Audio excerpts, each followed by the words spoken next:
5 seconds. Mr. President, you have referred to a multitude of problems in your address. Stop. You have commended some activities of the government, criticized others, and offered advice so that we may function better than we have so far done. Stop. We welcome your advice and the advice of others given with good intentions and with a view to improving conditions in the country.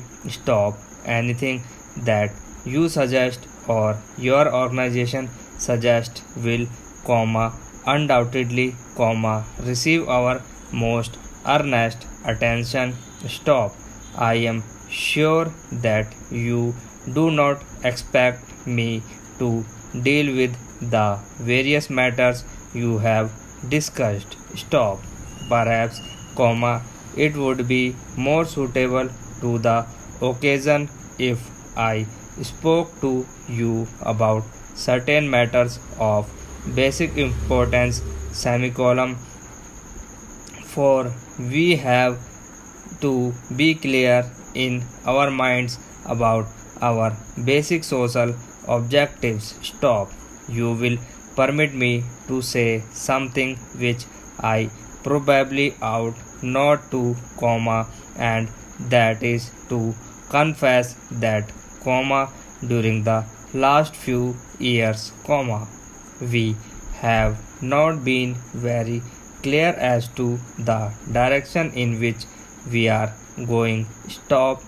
In the immediate present, we might realize the importance of a particular step, the broader aspects of policy. Stop. Nevertheless, there is an enormous gulf between the immediate present and the future about which, in these changes circumstances, there is a great deal of difference of opinion in the country among those who have given thought to it. Full stop. The fact is that vast, new social forces are at work all over the world, as a result of various developments, but mainly because of tremendous technological and political changes. Stop. In India and in Asia, large numbers of people have become politically conscious and refuse to submit as they did in the past. Stop. Tremendous social conflicts are taking place and they sometimes lead to international conflicts. Stop. The great nations of the world are following economic policies that differ widely from one another. Stop. We may have a certain theoretical approach to problems, but that does little good unless it is related to the practical aspects of reality. Stop. Our approach must be fashioned by a study of existing conditions and our objectives, so that we can apply, if I may say so, the idealistic approach with a practical consideration of the problems prevailing in the country at a particular time. Stop. You will permit me to say that it is possible that our approach is a very limited one. Stop. It is possible that our approach derives from some time static that belongs to the past and not so much from the proper appreciation of a situation that is changing and dynamic. Stop.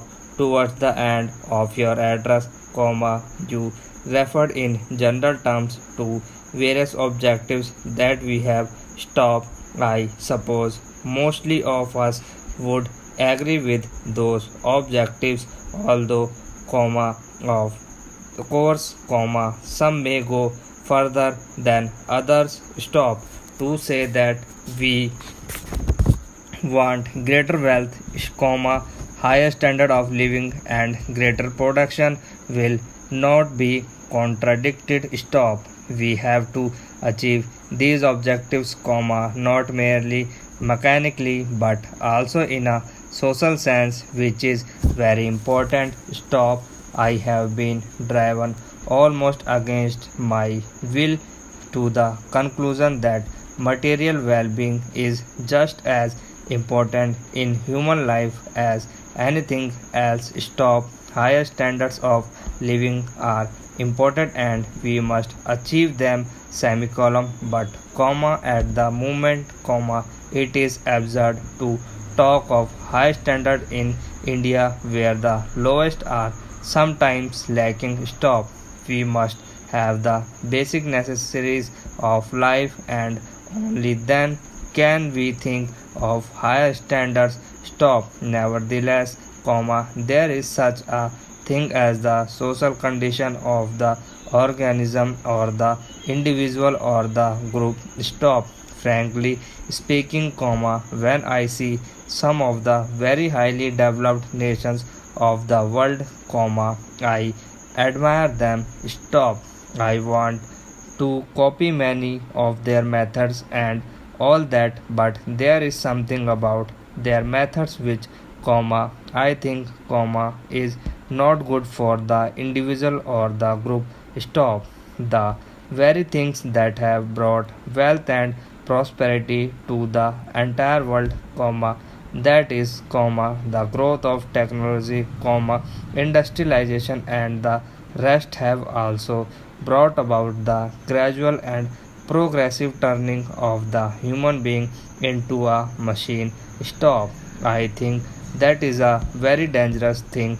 Stop.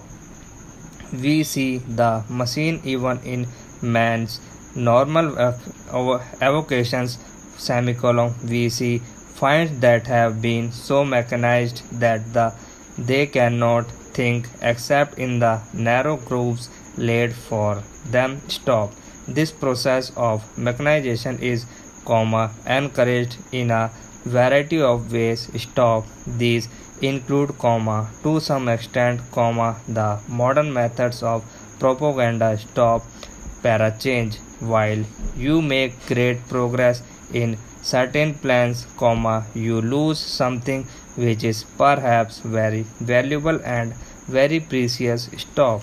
I personally think that most of the world's ills that are today leading us to the verge of a terrible war are, in the final analysis, due to the growth of technology in a particularly narrow way. Stop. There are wise men everywhere, but apart from them, we have men who are highly qualified in their special dominions. Stop. If, however, they are taken out of their particular group, they are almost completely ignorant of life and its ways and do not even know the most elementary fact of life, as, perhaps, so simple person knowing them.